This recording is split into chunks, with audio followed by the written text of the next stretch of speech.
ngekonta abaraka membe kerim babu wolo aka kenu nyameng niko aka kenu nyameng nunto adol be nyaadile parce que niamoy ko ado nen ciosano ka hadama dingole signify ite mu jumale ite bota jumale bala wol fanal bota jumale fanal bala ñu lan tekkil sa ada aso ciosan ak ko ñu ñami num na amé dem babu ko ni dinni ko jibe e ko akalon ko yemem fo xama sa ada aso ciosan motax Gambian Talent TV ak Ibu ak Babu ñu tok ñu ne we are seeing some changes. But before doing all that, let me just give you the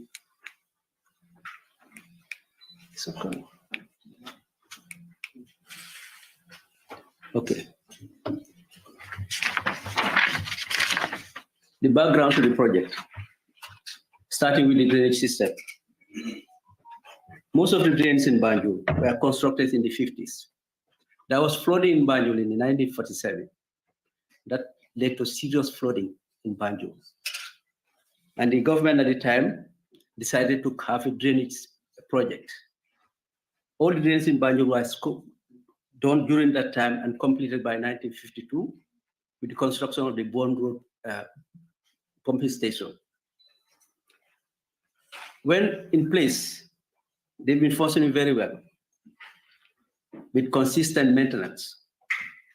However, over the years, there was lack of maintenance and the system went into disrepair.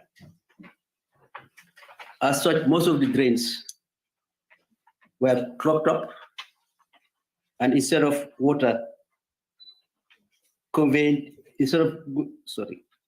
and okay, there's another aspect, before talking about the drainage public. There's also another issue of the drainage system being used as refuge collection. Citizenry dump waste into the drainage system. And because of that, all the drains were clogged up with solid waste. And because of that, water cannot flow out into where it should go. That's the bond polder. What is the result? Stagnant water, high cases of malaria, and other illnesses. Then you have the sewage system. Soil men used to go around and collect waste at night. But in the case, there was this project to change all that into a sewage system.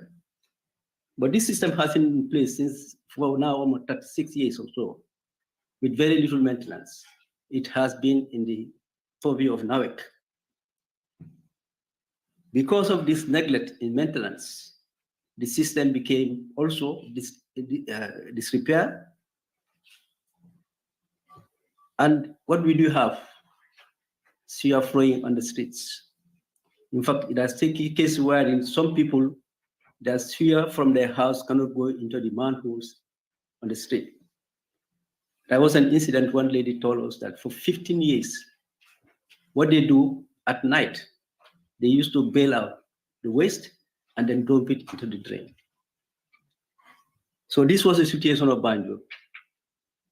The pumps were dysfunctional, and there also problem of power cut that is to do with the pump house and the pumping stations.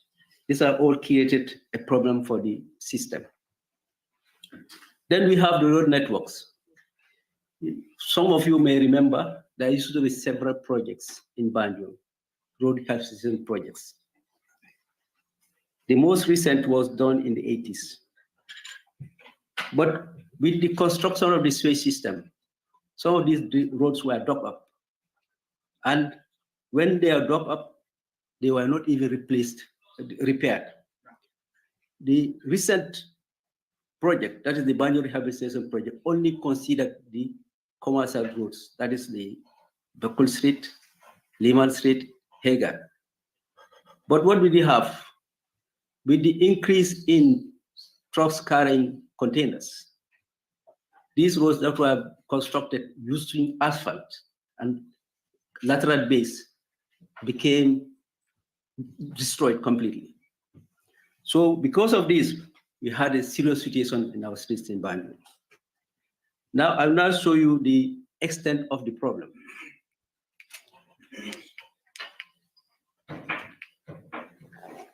So as you can see, These are the situation with our drains at the time. They're always clogged up with solid waste. Actually, this one, the last one, is composite drain. This is what we had. And as I was talking about the sewage system, seed flowing onto the streets, and they are also, because of the problem with the pumps in the pump stations, like the P11, which is at Boxbar, they pump directly into the canal. Very unhygienic.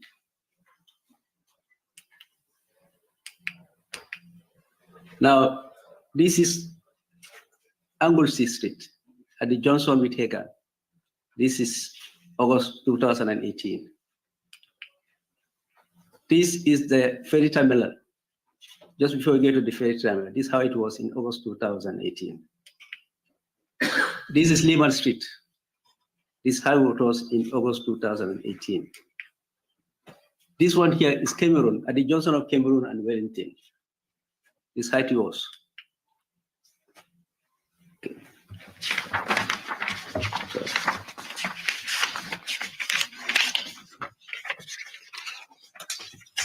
Okay. Okay. The project, the aim of the project. The objective of the project is to rehabilitate the entire network of drainage system and the sewage system. Reconstruct the identified streets, replacing the asphalt, broken asphalt surfaces with concrete. Reconstruct the ring canal. A ring canal actually is recipient of, you have BANJUL have 3 types of drainage: tertiary, secondary, and collector drains. The collector drains are the ones you find on Cotton Street, Hill Street, one that's coming from Picton, Kent Street, and coming out at Hopkinson. You have Grand Street, Combo Street, and there's one from Albion to the mosques on Boxbar.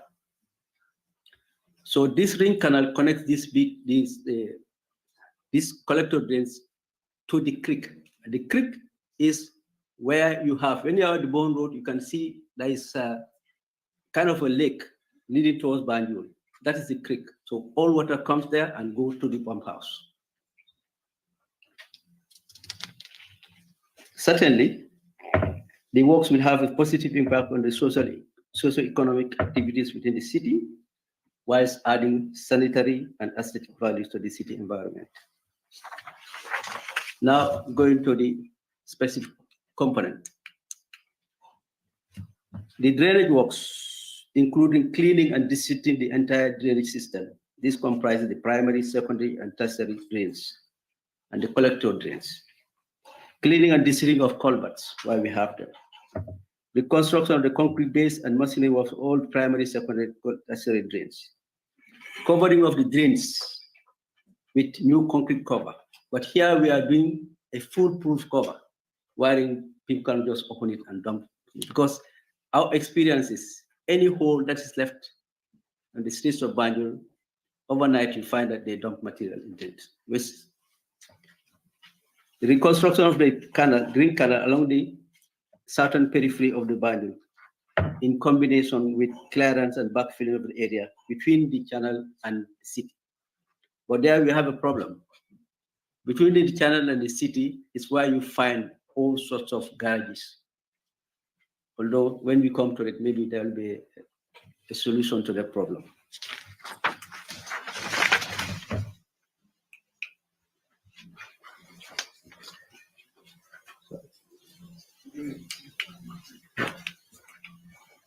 That is sewage work.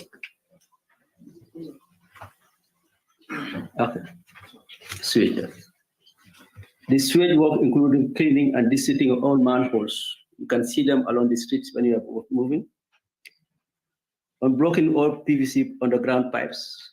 We had several cases. Repair of all broken underground PVC pipes. Rehabilitation of existing pumping station located at Boxbar, and the other one located at Brikama Garage. Rehabilitation of manholes and toilet within the compounds. And repair of all manhole covers. We replace all the old manhole covers with new ones.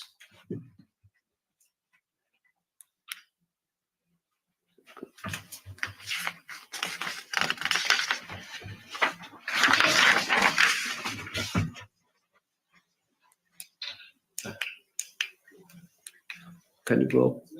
Yeah, do it, go. Yeah. The roadworks. Essentially, these roadworks entail the replacement of damaged asphalt road surfaces with 15 centimeter thick reinforced concrete.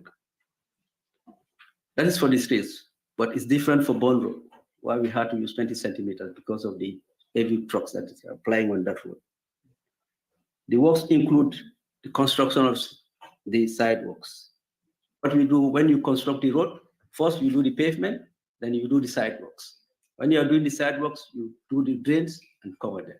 So for all the areas of intervention, the drainage system has been cleaned, where you have walk cleaning, where you have road sidewalk walls to be reconstructed, we did, and then covered them.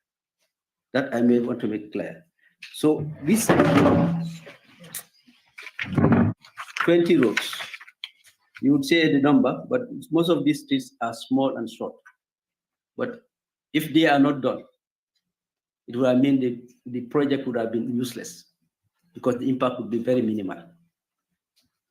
This addendum came into effect in 2021.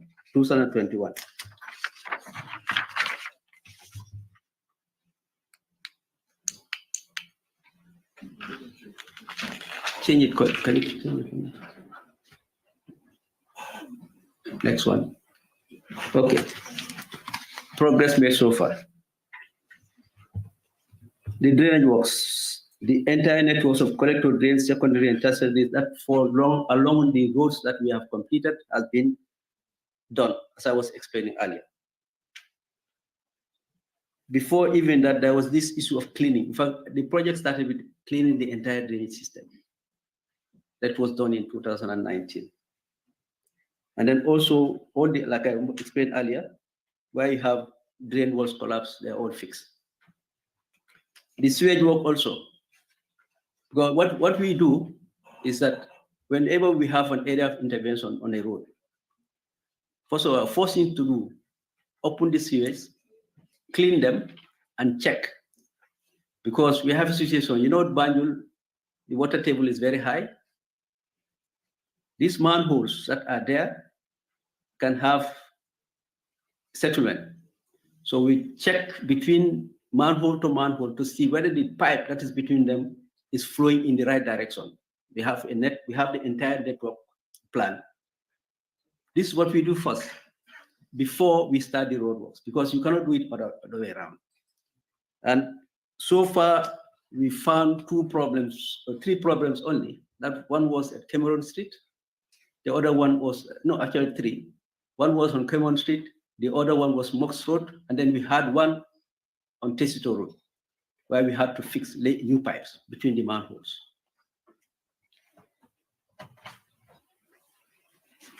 Also, as I said earlier, all the linkages between the main drain or the main pipe on the road and the houses, we check them where there is blockage, unblock them, and sometimes using flushing, because sometimes they have the manual one, which is useful. So we have a machine called a jetting machine with power pressure.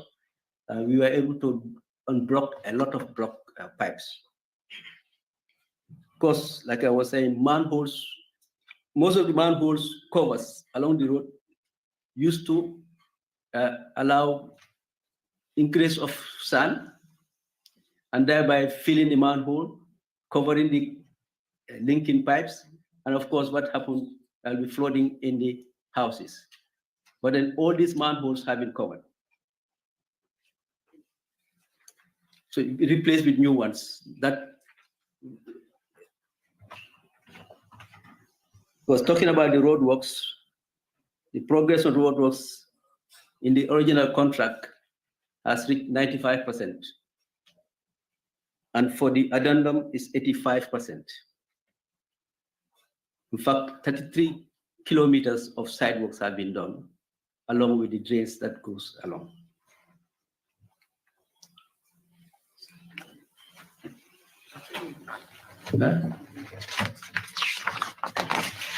Now, this one is just showing the work process, cleaning of drains, even using heavy machinery. This one is on Kent Street. It's a big drain. and we had to use heavy machinery to clean it. I could explain about the drainage, we covering the drains. This one is Hill Street, where you cover drain and put intermittent covers so that you can open this one and do the cleaning. In doing this, we even make sure the distance between the holes is enough for somebody to go in and clean it without having a problem. So, and of course, the manholes on the streets, street manholes, how you clean them, socket, sometimes that's what you do. In fact, here is an example where the manhole cover is being changed. This was on Moss Road. For the road works, this was on Fitzgerald. You can see these are concrete slabs with reinforcement. Continuing with road works, this is what we have done. If you have people go around, you would have seen workers on this kind of job.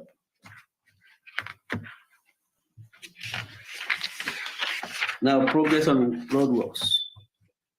What we are looking at is the original scope of works. Apart from 3 roads, all the other roads have been completely rehabilitated, and all the drainage system along this road has been done. Next one. The second one, with 85% overall completion, is the addendum. For that one, apart from Mercator Square, we have not started. And Hope Street and McDonald Street, where work is going on right now, all the other roads have been completed.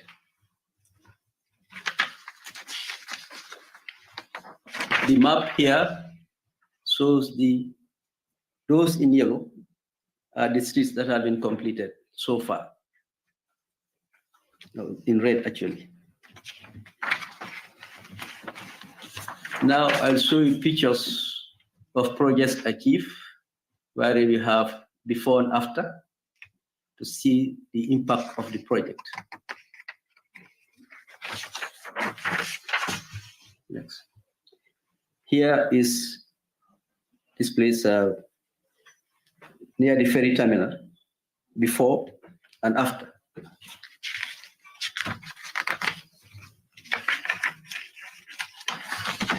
The next one is angles. This place. This is the by Megabank, Wellington Street, before and after.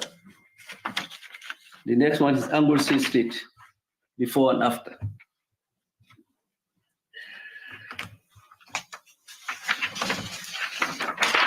The next one is Picton, before and after.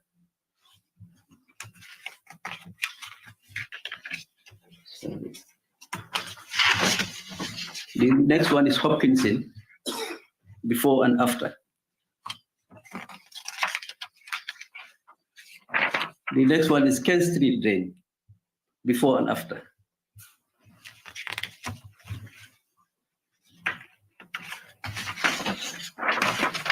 The next one is Fitzgerald Street, before and after. And this interesting one is Grand Street Drain, before and after. This one here is, the next one is Dobson by the Boys High School, before and after. Now, this one is Tobacco Road, before and after. The next one is New Street, before and after. These are recent works. And we have Pinyai, before and after.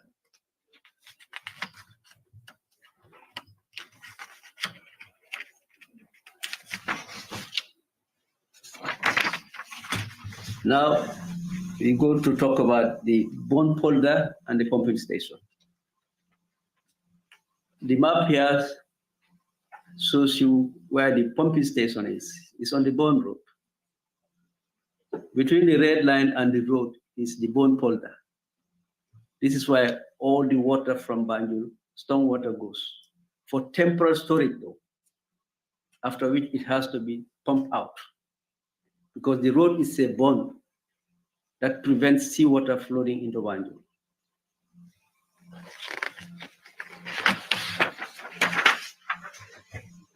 The bond polder is an integral part of the drainage system. The original size of the bond polder is 120 hectares, which acts as a temporary storage of stormwater coming out of the city before being discharged into the sea. Over the years, the area has become a dumping ground for all sorts of things. And there has been also a littering of the edges with all sorts of vehicle garages, injecting a huge amount of pollutants into the area.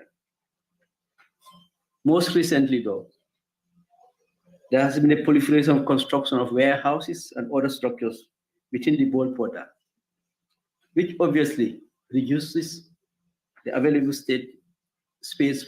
available area for storage.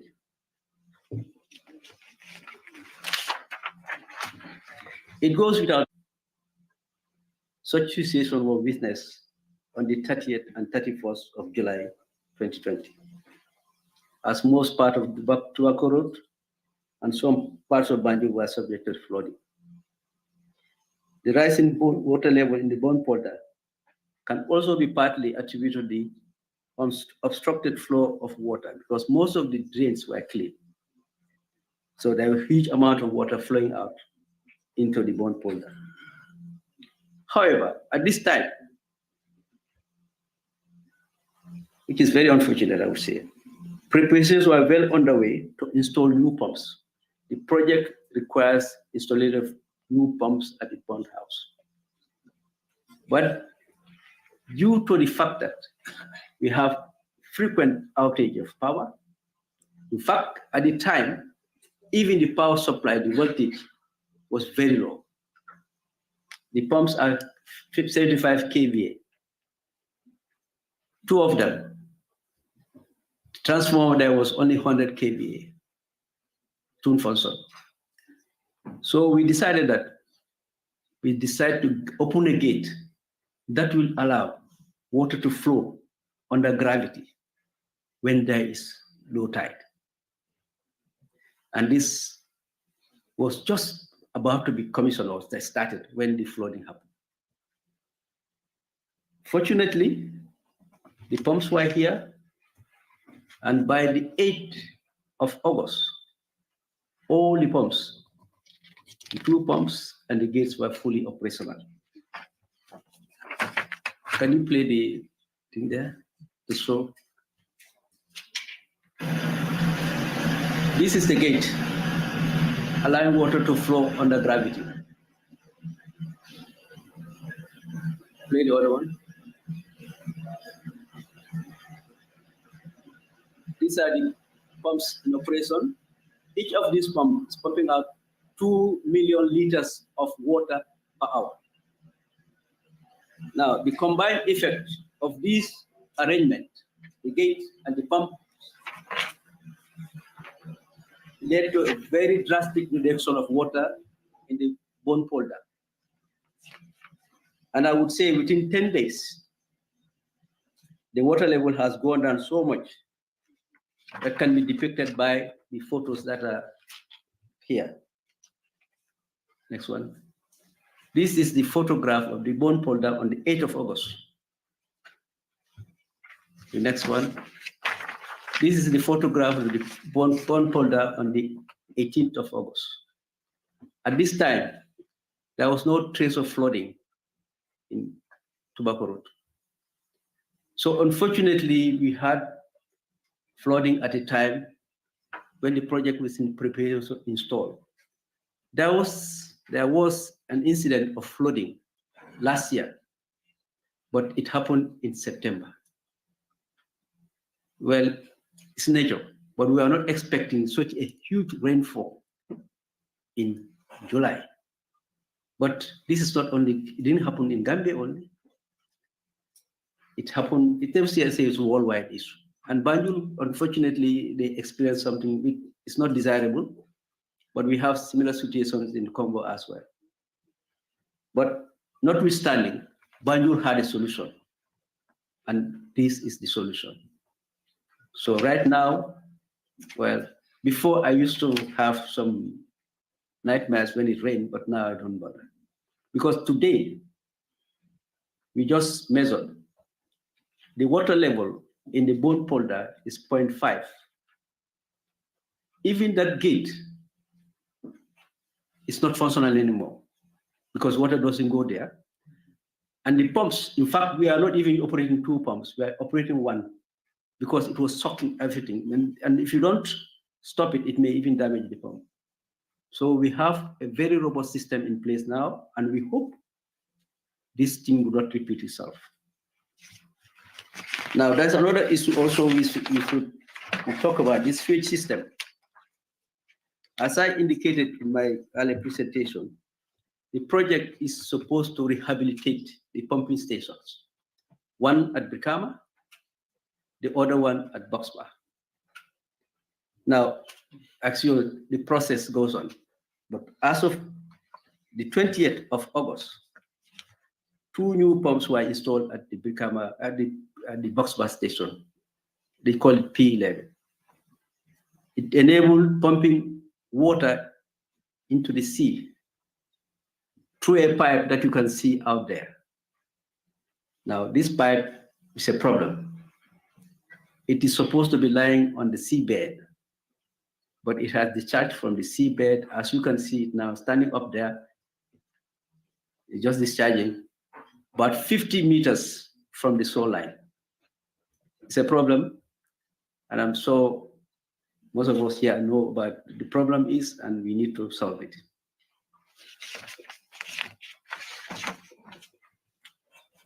The other thing that about the sewage system is after the installation of the pumps, we are going to rehabilitate the entire building. Already the panels have been changed, but if you go to that pump house, you'll see something of the past ice age. The original scope has been completed. 85% of the road in the addendum has been completed. The drainage system, the tertiary, the secondary, tertiary drains have all been completed. Those alongside the roads have been completed. The collector drains, there are 6 of them. Grand Street have been completed. We are now working on the one that's from Albion Place going to Boxbar. The outstanding ones are the collector drains along Cotton Street, the collector drains on Combo Street. Those ones are the ones outstanding because the Kent Street one has been done earlier. We also have the ring canal. The project says excavate the ring canal. But excavation alone, we realize it's not sufficient because once you excavate, it was done in 2019, but there's a stubborn grass that grows along the canal and becomes an obstruction. So it is we are deciding among ourselves to line the canal. And this discussion is going on. I already engaged the ministry on this to make a concrete lighting of the canal, to make it free of all obstructions. That will enhance the flow. But of course, we say this is something that we expect during when there is no flooding in the Polder. But we don't expect any more flooding with the installation of our pumps.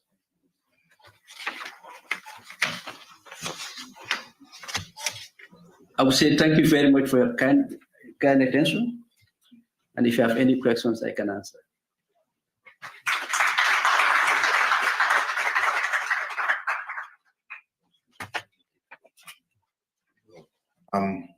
When I began talking here, I had said that the Honorable Minister of Works was going to follow up after the presentation of the consultants to the international. Because of time constraints, we have decided to proceed straight to the press conference. So I would invite gentlemen and gentlewomen of the press to come forward and ask questions one at a time. And then we will proceed. Thank you. Your name, you identify your agency or your media. I'm very much happy to be associated with this press conference, which is a concern.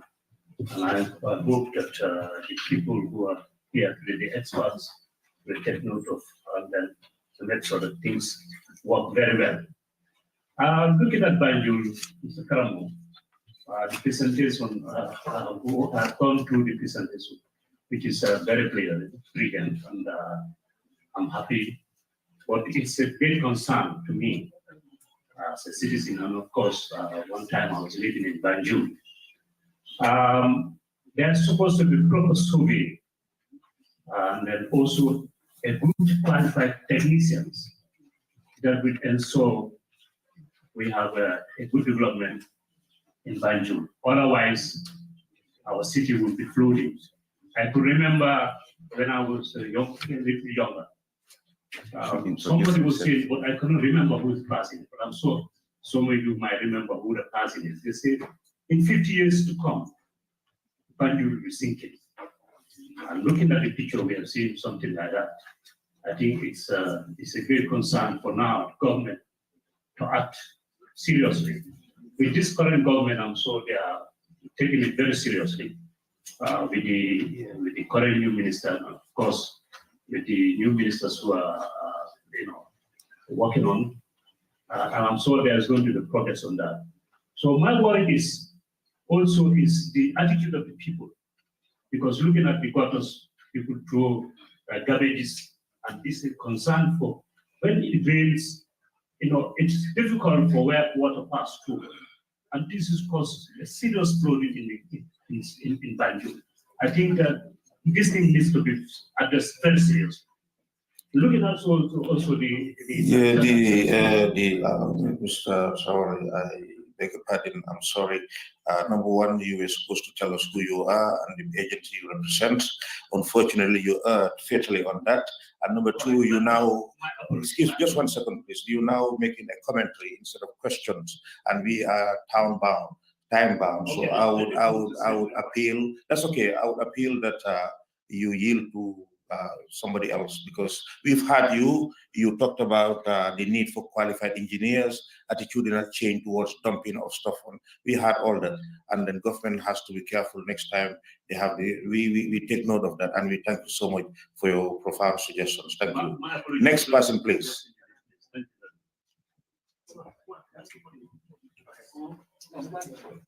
The consultant is here to explain to us, but the contractor, the man who was given the work to do, that is how is the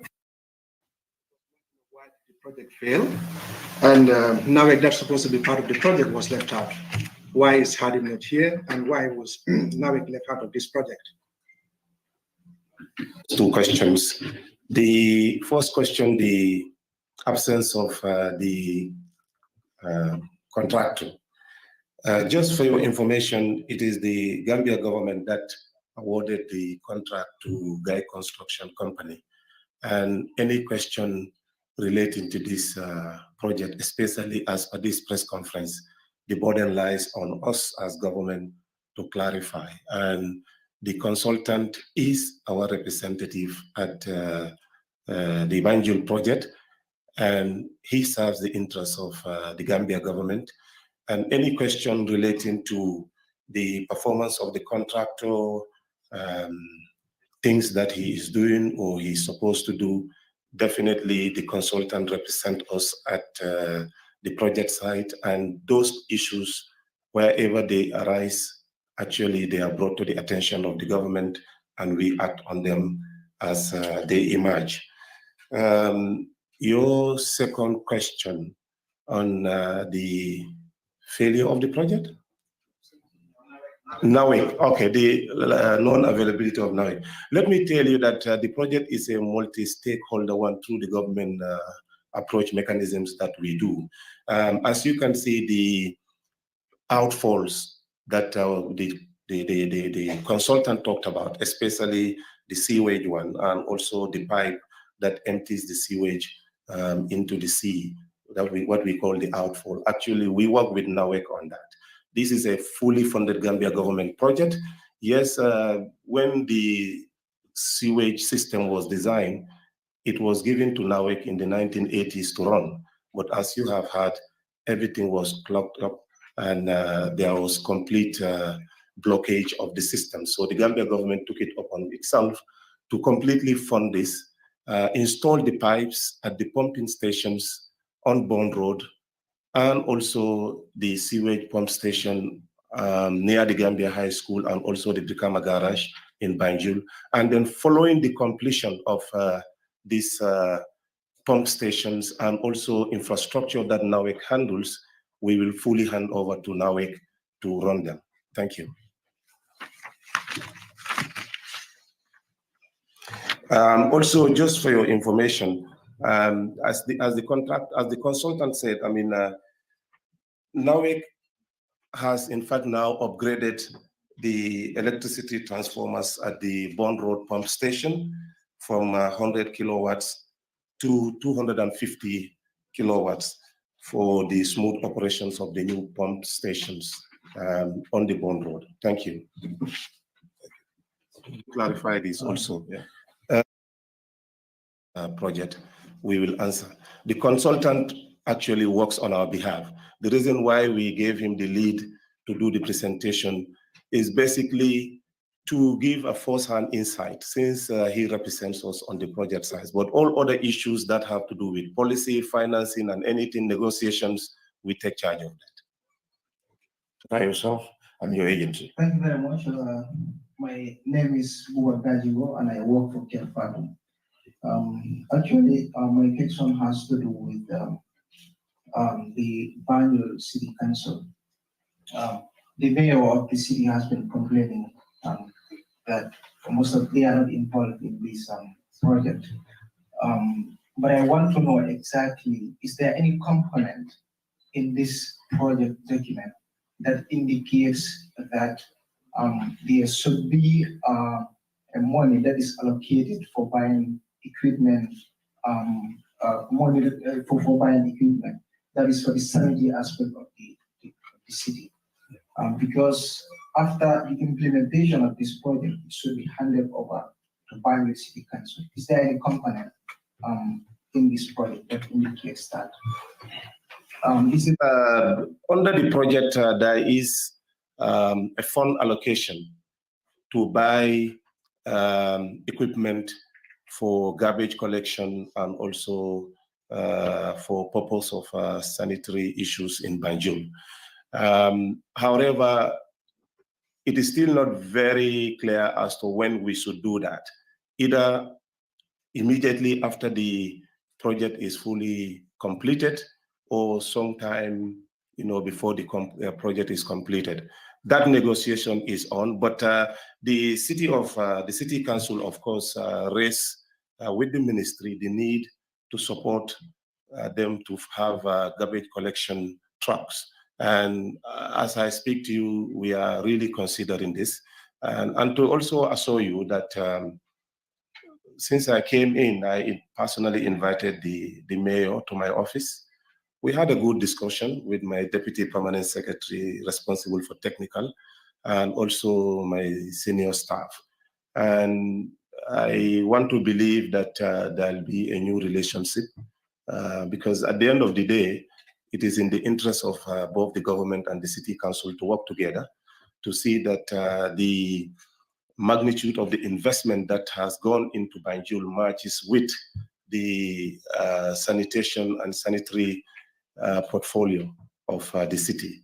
And therefore, anything that can be done to empower the city to collect the rubbish, to clean the city, and also to ensure that the infrastructure is kept in its entirety, definitely we will do that. And we will definitely escalate that, engagement with the city council. Thank you. There's a question whether it was tax exempted. Just for your information, I mean, a number of construction projects, especially those that either government funds or the donors, we do provide certain tax exemptions. For example, if we consider that bringing in gravel or basalt, over from the neighboring countries into the Gambia, is going to cost us more by adding taxes on it to do the construction works. The ministry and my ministry and the Ministry of Finance do engage, and sometimes we provide tax exemptions. There are also duty waivers that we also give for specific things that are related to the construction works, so that at least we reduce the cost burden of the construction on the government.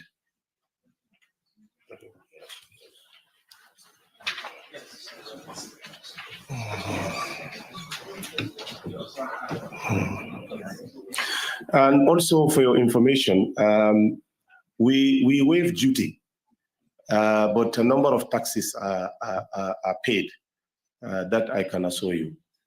And in fact, since 2019, for this BANJUL project, I can show you proofs.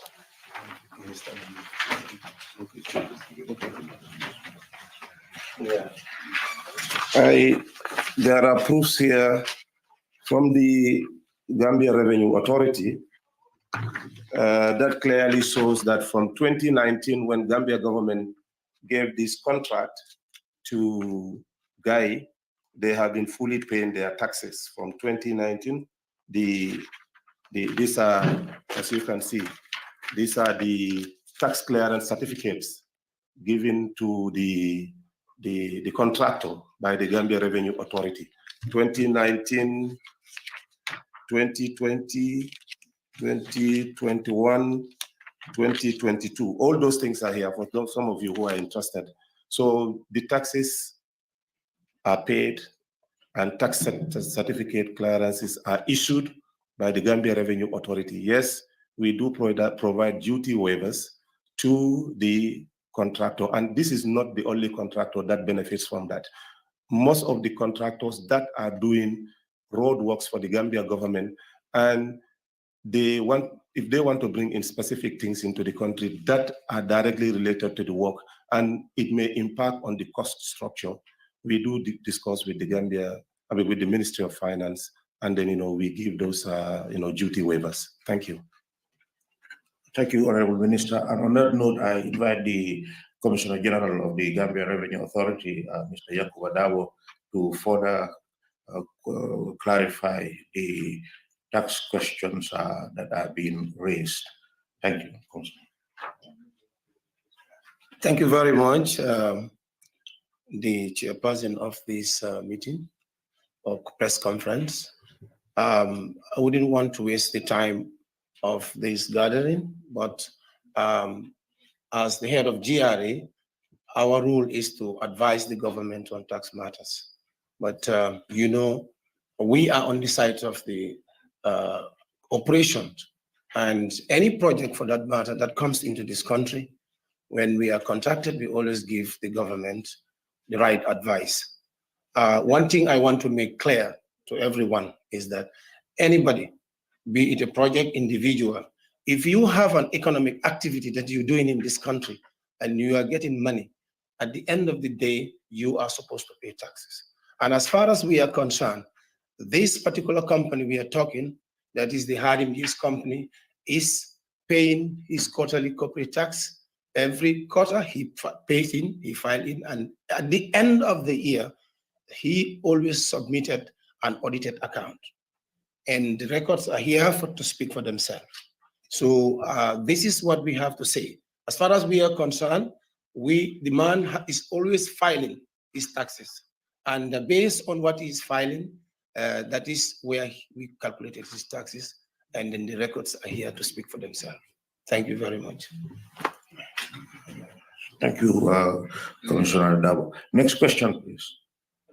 Thank you very much for the opportunity. I have two questions, and the first one is with regards to the issue of the taxes.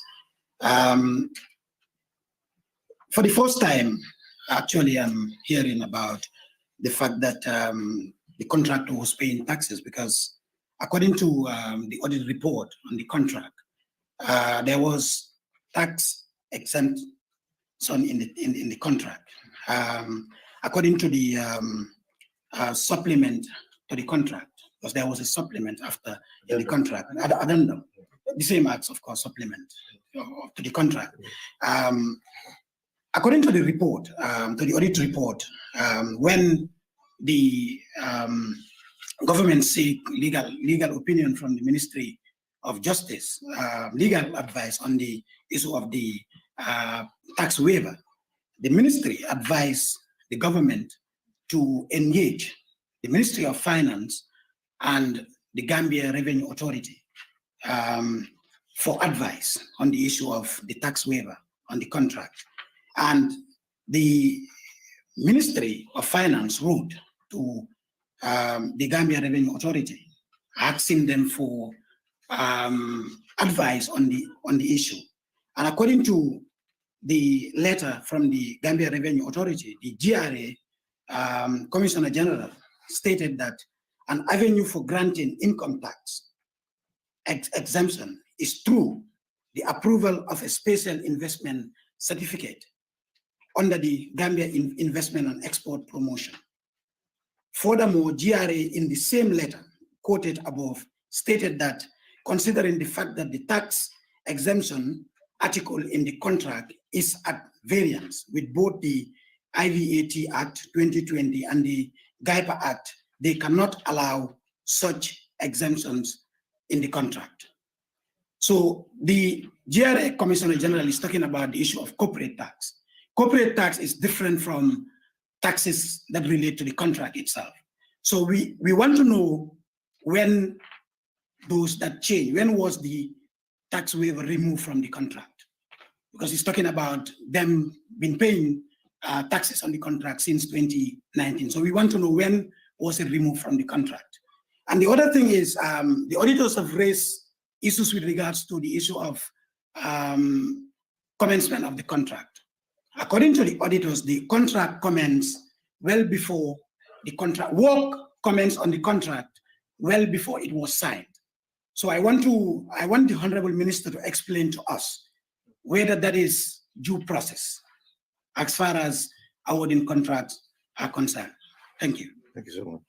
Thank you so much. Read, and we have the management response to the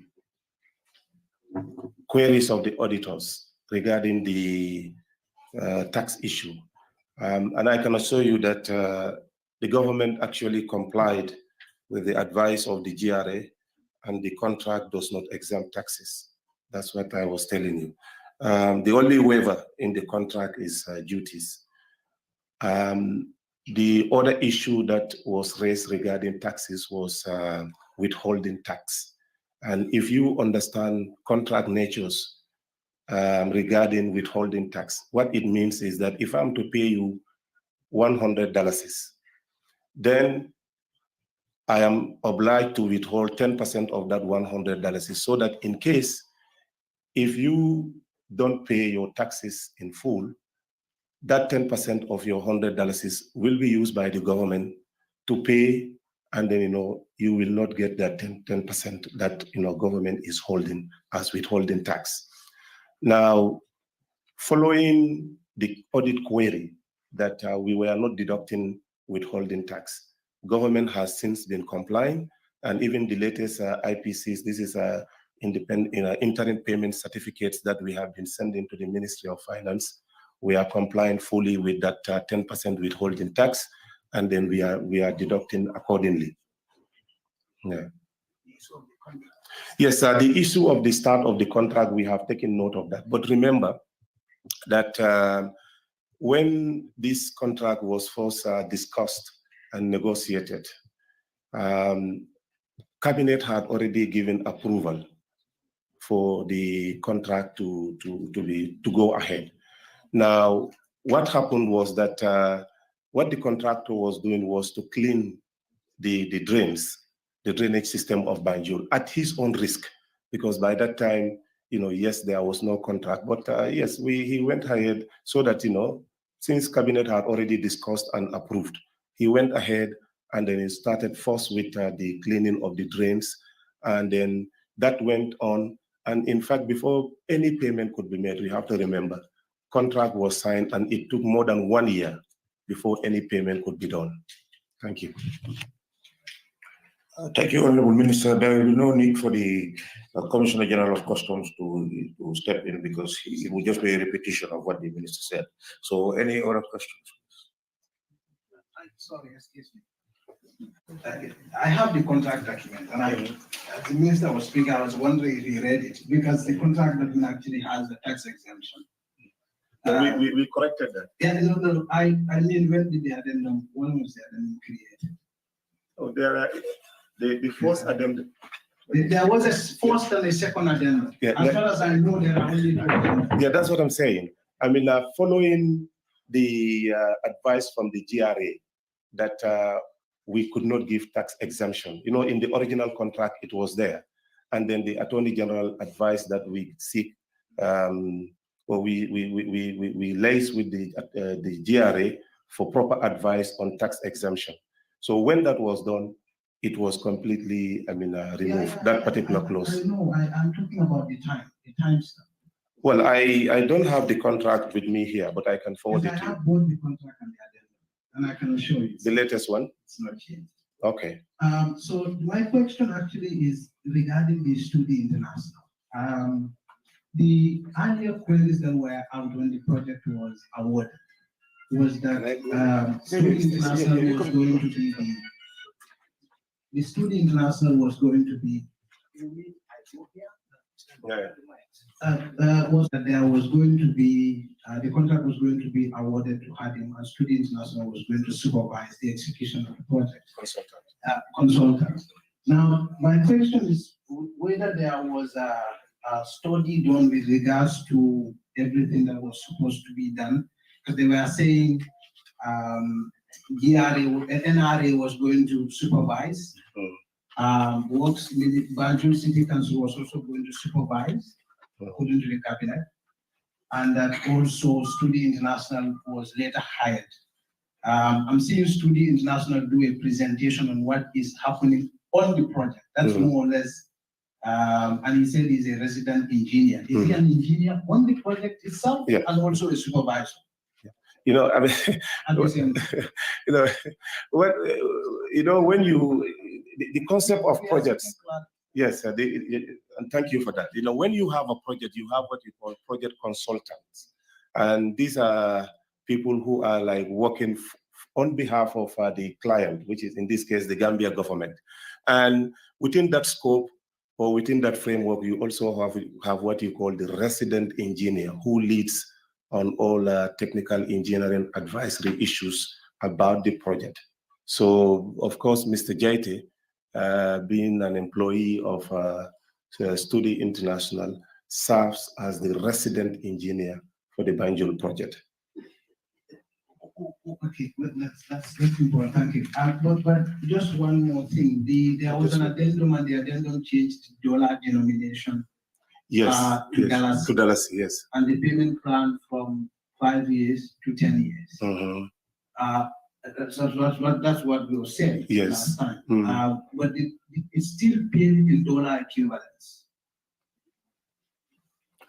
Well, what I know is that initially the project was costed in dollars, and following engagement with our partners, in 2019, going towards the early part of 2020, we have been advised that we should charge in the local denomination, which is the dalasi. But of course, if you say $10 paid to the Gambian dalasi will have to be equivalent in what you have in $10 paid in local currency. So if that is the question, yes. I mean, if you say $100 is equivalent to the dalasi equation. Yes. And just finally for the the Study International, because this is the only opportunity we have. Sure. There was supposed to be, according to the contract, from what I read, a diversion from the sewage, a pipe from the sewage at the box bar. See outfall. Yes, rolling to the bone polder. The bone polder, yes. And from the interactions I have had and the little reading I've done, the pipe to the sea, it's about 1,700 meters. Meters, yeah. And the roads are built now already. On them. Already at that place. So if there's going to be a diversion, you are going to build a fresh pipe from Boxbar now to the bone polder, and two, you'll be pouring on treated waste. And that's my reading of the contract. No. Is that the case? That is not the case. I can tell you, the consultant will clarify. Actually, the sewage treatment station near the Gambia High School, yes, we thought had some issues, but just recently they have rehabilitated and they've installed the machine, and now the sewage is going to be, pumped into the outfall, the sea outfall, that pipe that you were talking about. Yes, we have discovered that it is loosed, and my ministry is working with NAWEC to secure it on the seabed so that the pumping can go directly. Regarding the bond polder, any water now that is going to be discharged in the adjacent river, of course, will be storm water that is collected from the tank on this other side, and then emptied into the sea. Well, maybe the contractor knows what I'm talking about, but they're saying there is going to be a pipe coming from Boxbar. It's in the contract. Okay, consultant can come and clarify that. Yes, thank you. Yes. Thank you very much for your question. No, come. You want answer to your question? If you have any issues, no, please, it's okay. No. Please. No. Mr. Davo, let me assure you, we want to clarify. It's okay. Mr. Davo, no, we want to clarify all the questions for you. And that is why we are here. That is why you have all these ministers here. That is why you have all these technicians here. Whatever question you have, please ask, and we will provide answers for you. We are not hiding anything here. Thank you. Yeah, just a minute. Just for purposes of respect and decorum, I am the chairperson of this press conference. Nobody, and nobody for that matter, should speak unless and until you are authorized from this desk. So please, let us try to be very, courteous in the way we deal with each other. Mr. Davo, thank you very much for your question or seeking clarification. It appears you read the document. Yes. But if you watch my presentation, that was a problem. That sewage is being pumped into the canal, directly into the canal. That pipe you talked about in the contract is to capture that sewage and lead it to the pump house directly along the canal, not through the roads. You know why Boxbar is? Yes, You know the canal that goes there? Yes, it's not through the road. The other one that you will talk about at the end of Grand Street, there's a canal at the Grand Street that discharged into the bone polder. Because of the problem with the sewage system, it was a thought that to allow the water coming out to be pumped through the pipe, through the pump house, then it can be discharged. It should not be through the roads. Okay? The minister was talking to you about the outfall to the sea. That's a different pipe. That's a different pipe. Yes. So, but there was a pipe that was supposed to leave Boxbar. There is a proposal. This is what you read. Yes, a proposal. Yes. You read That's a proposal. the Yes. And what you read is what you call these people there, requirement. The requirement of the client. At any point in time, that requirement can be adjusted. So it's adjusted now. It can be adjusted. And we are thinking there is no need. If at all you are going to pump directly into the sea, why put a pipe through there? You saw 2 new pumps being installed, and it's going to be pumped through the pipe into the sea. That was the original arrangement. You are going to change some valves inside the 1520 valves. I'm told there is no valve. Who said there is no valve? The sewage system. Mr. Yeah, can we have? Let me answer this. Okay. Yeah. Mustafa, let me assure you that the situation of the pump stations in a very deplorable state, and government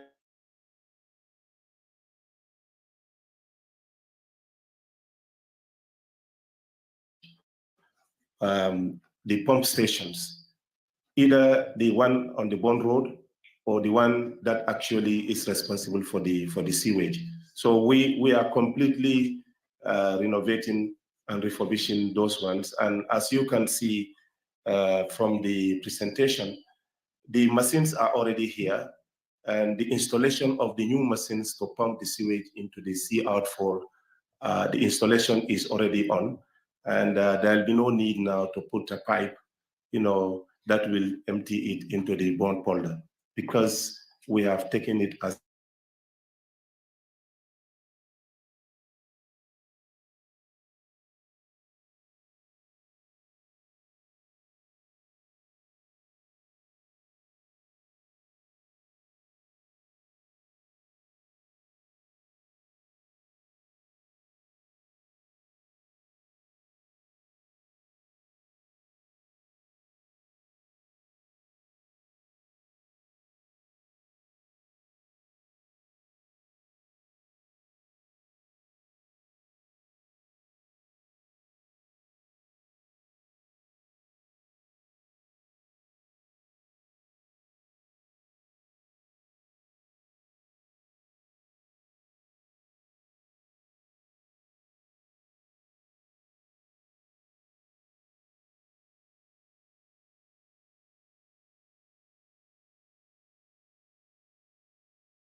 I was in Banjul before the rains, in the midst of the flooding and also after the flooding. But looking at how the contract has been done in the city, though many people are applauding the contractor for constructing those waterways, but if you talk to many elders in the capital city who has been there since the time of colonial time, they are pointing an accusing finger to the contractor that he has not been listening to some of their advices.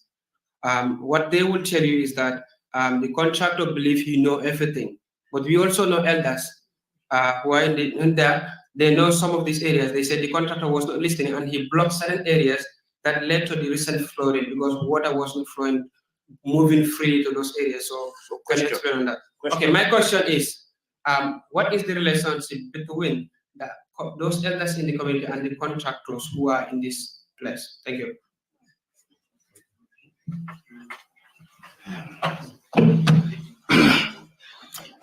Thank you so much. Of course, local knowledge in anything that you do is critical and is important. But what I know is that we have a project committee, and we also have what we call a project appraisal committee that normally work with the beneficiaries. And in all works that we do, we work closely with beneficiaries and we take their advice very seriously. As the question, regarding the question on what relationship exists between the beneficiaries and the contractor, well, I can tell you that I normally do unannounced spot visits to a lot of project sites. And on 2 or 3 occasions when I went to Banjul unannounced, I have witnessed and I saw with my own naked eye people who are appreciative of these project works, bringing food to the workers on site, sharing food with them, water, and to me, that is the height of appreciation of the work that is currently going on. Now, the issue of the floods and the complaints, of course, we are not also happy with what happened, during those 10 days of heavy rains and the, effect that it had on the people of BANJUL, especially along Tobacco Road and its adjacent areas. However, that should not be entirely blamed on the contractor. You've heard what the consultant said. They were already installing the new pump machines at the pump station at Bond Road when these heavy rains actually happened. And as a result, the pumping capacity was so limited that it could not deal with the magnitude of water that actually we had in the city. But following the operationalization of the two pump machines, which actually were pumping nearly 2 million liters of water per hour out of the city, we have seen within 8-10 days, all the water was cleared. So any complaint about the project, that actually what we are doing this project has come to actually, deal with that problem. Problems of flooding, problems of, the drainage systems and all those things. So this project has come to address that.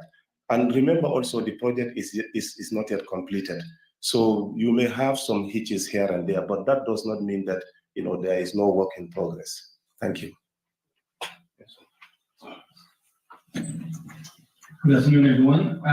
My name is Ian Bertmans. I work for RFI, correspondent in Gambia for Radio France International. The question I would like to ask is about the overall budget. It seems like at first the contract was $38 million, and on the paper you just gave us, it seems it's around $26 million.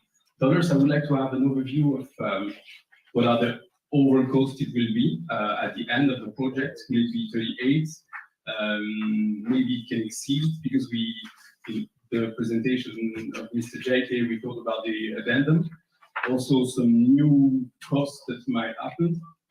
So I would like to have the overview of this budget, how much is going to be, and what about the gap between the $38 million and the 26 we are presenting here? Thank you. No. And the payments thus far, okay. But it's not it's not the total amount of money, for the project. So the number of roads completed, that 20 is itemized. It was 12 pages. The presentation stated it as it was already, most of the things are already being done. So what explained that 11 or 12 million dollars that are still there? You have the total amount? No. Yes, as the chairman, the spokesperson said, what you read here is what we call the interim payment certificates. These are payments raised following completion of work as per the timeline. And when they are raised, when those works are done, payment is raised and government pays those ones. So as of now, what you read is just the payment done, so far. However, because the work is still going on, the pending payments as per the contract sum, if there is any variance, of course, it is because they have not submitted the request and the interim payment certificates, IPCs, have not been issued to that effect. It seems that there has been some variance appearing already. So do you expect the overall budget to exceed the $38 million, or? Well, let me not commit myself to figures for now, because remember, in contracts you have what you call price escalation, which is not applicable under this particular project. What I mean by price escalation is, for example, if you sign a contract, say 2 years ago, and then you agreed that you will finish your work within a specific period, but in between, if prices keep increasing to the effect that it is affecting the equipment and the materials that are needed, to do the work, sometimes you sit and discuss. But in this particular project, there is no clause for price escalation.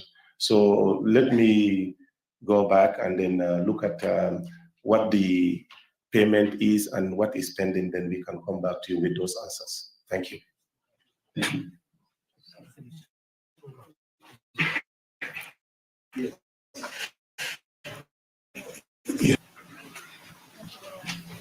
Good afternoon. This is Mohamed Lamin Choi. I work for QTV. We've seen in the presentation the progress that has been made so far. I wanted to understand, we've seen construction of industrial buildings around the Tandy wetlands, which has been highlighted in the presentation, which, according to the consultant, can lead to reducing the capacity of the bond polder. And as a result of that, the storage of stormwater can also be reduced, and it will contribute to rising sea level. So what do we know who gave permit for the construction of those industrial buildings around that area, and what is government doing in order to help mitigate the problems that it can pose to that environment? Thank you. It's a very good question. I think it's okay. During our preliminary discussions a week ago, some of this construction you talked about was acquired as way back as 2006, when this government wasn't actually in office. So you have already seen what we are going through in trying to regulate people building in places that are not supposed to have buildings. So if you have somebody giving a permit, giving all the legal paperwork to have a compound or a site, at a certain location, and he built it, and now is reducing the capacity of the sewage, that is a subject for negotiation, quite frankly. You cannot just go arbitrarily and just say you have to move today. Yeah, but then if the Honorable Minister has answers. No, you are right. Just for clarity, the previous government actually, through an executive order, gave a significant portion of that Tambi wetland to the Banjul City Council. And as a result, I think since 2016, since 2006 or 8, they have been issuing permit for construction of warehouses to specific allottees and beneficiaries. Now, following the floods, and in fact, months preceding that, my ministry raised a concern on the escalated construction works on this particular place and the impact it will have on the flood situations of Banjul.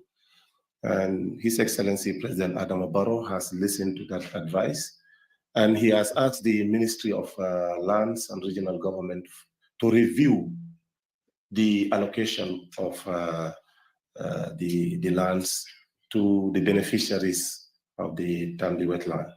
And we hope that that will be escalated to the highest level necessary so that we can save that place from being allocated to developers, because it will definitely have a big impact on the flood situation of Banjul. But I can tell you that it is something that government is really concerned about, and we are doing something about it. Thank you. We've seen recent demolitions happening around due to the fact that buildings are not constructed legally and where they should be.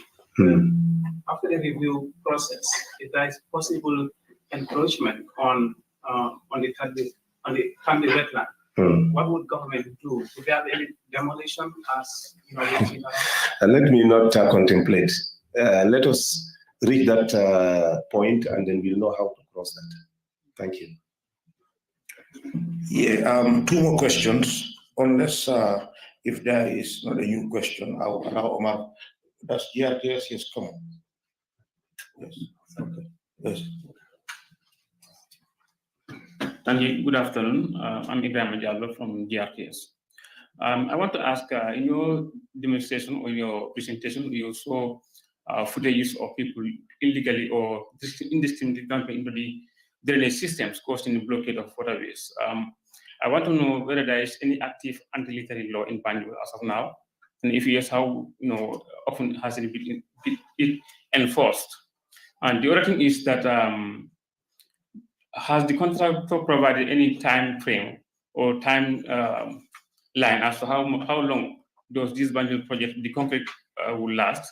Because I'm saying this in to ensure that there is value for money. Because often over time we've seen road constructed, and just a few years later we see them starting to having problems. So we want to know whether there's any timeline given or any period given specifically as to how long this concrete pavement would last, so that there will be value for money. Lifespan. Yes. Thank you. Well, I don't know the lifespan. I think, but for any major road work, you settle for nothing less than 10, 15, 20 years to have value for money. And we know that concrete actually lasts much longer than all other road construction technologies. However, for the life of the project to finish, I think we are targeting July of 2023. And then project will have that default period to see how the project actually, the drains and the infrastructure deals with the stress after all works have been completed. Then it will be finally handed over to the government of the Gambia to ensure that we take charge of the infrastructure. Thank you. Okay. Well, I think if I remember well, the previous government, I think, enacted an anti-littering law, but I doubt whether it is being enforced.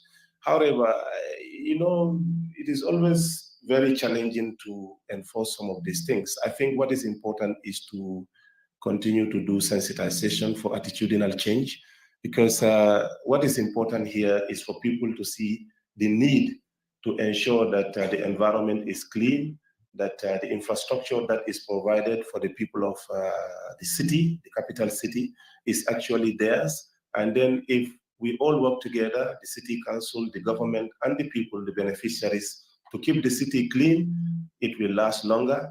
And then, we'll all free ourselves from extra burden of having to spend more money to deal with some of those problems related to littering. Thank you. Good afternoon. My name is Dara Chan from Star TV. Actually, my question is about the way forward. For example, when the flood happened, stakeholders visited the affected areas and suggestions were made about relocation. Is there any way the government is considering relocation? And if so, what exactly will be put in place for the people that are going to be affected? Will it link to the rehabilitation project? Do you think it's going to be a solution for the government to consider relocating people to other areas so that the project can be a success? Thank you. I am not aware of any relocation initiative for BANJUL. Yes, we went on a fact-finding visit to a number of flood-affected communities in the Kanifing municipality and West Coast. And it has been discovered that a number of affected vulnerable communities along the canal, stretching from, I think, Tabokoto, Abuko, all the way to Kotu stream, you have a lot of people that are also sitting on the waterways.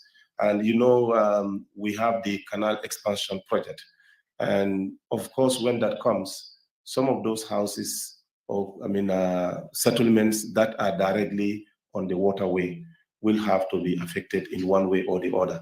But as always, government will have to come up with a solution for some of those affected families and communities. Thank you. My name is Suleiman.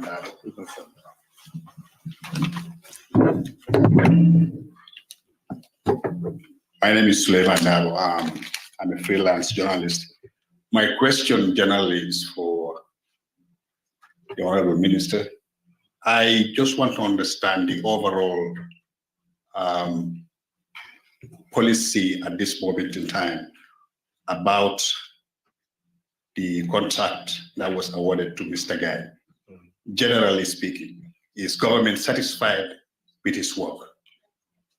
The second question is, the decision to demolish houses in Java, where does it come from? Was the president aware? Thank you.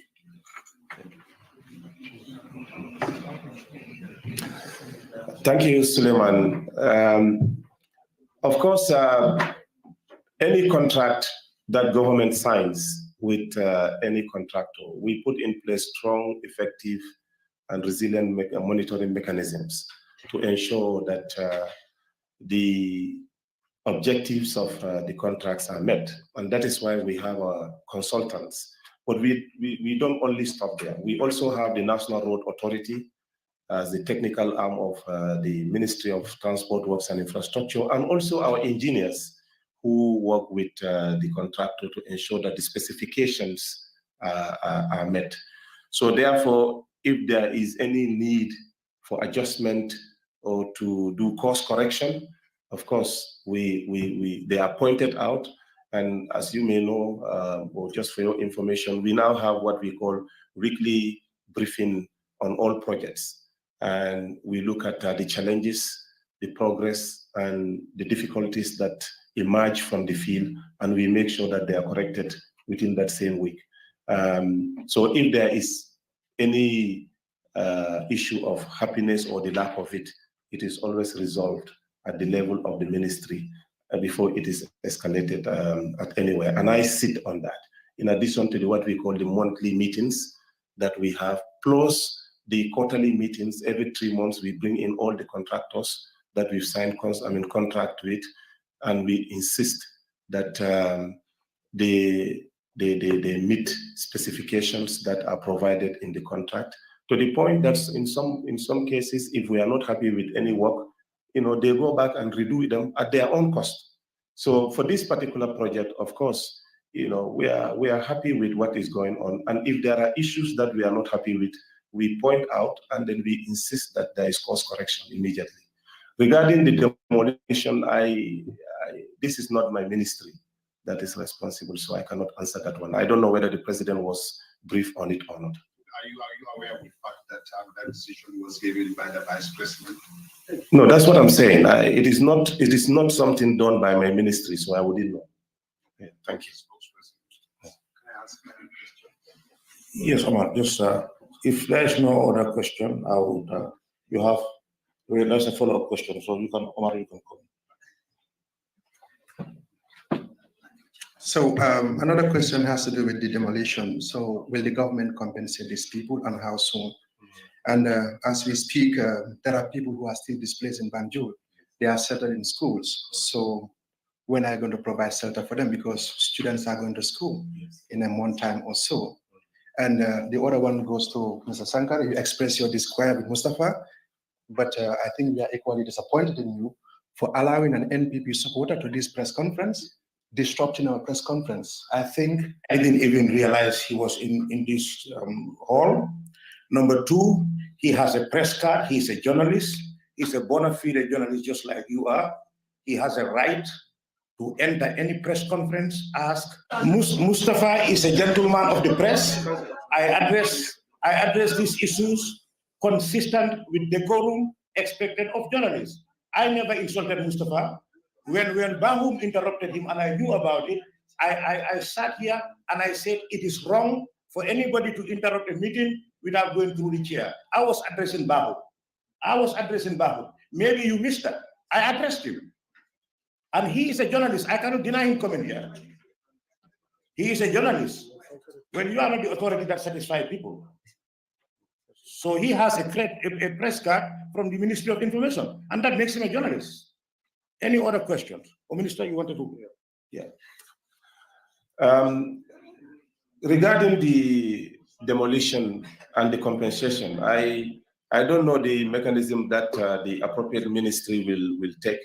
But for the affected families of Banjul, I mean, the few that are now housed at St. Augustine High School, I think the flood waters are now receding, and we hope that the situation that forced them out of their homes will not emerge again.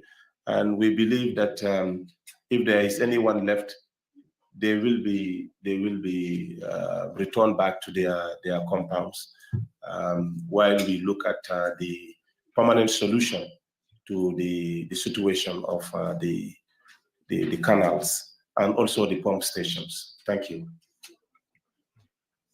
And on that note, that brings us to the end of this press conference. I thank you all, gentlemen and women of the press, for attending to this press conference. Honorable ministers, permanent secretaries, senior government officials, I thank you all, and you have a pleasant night. Thank you.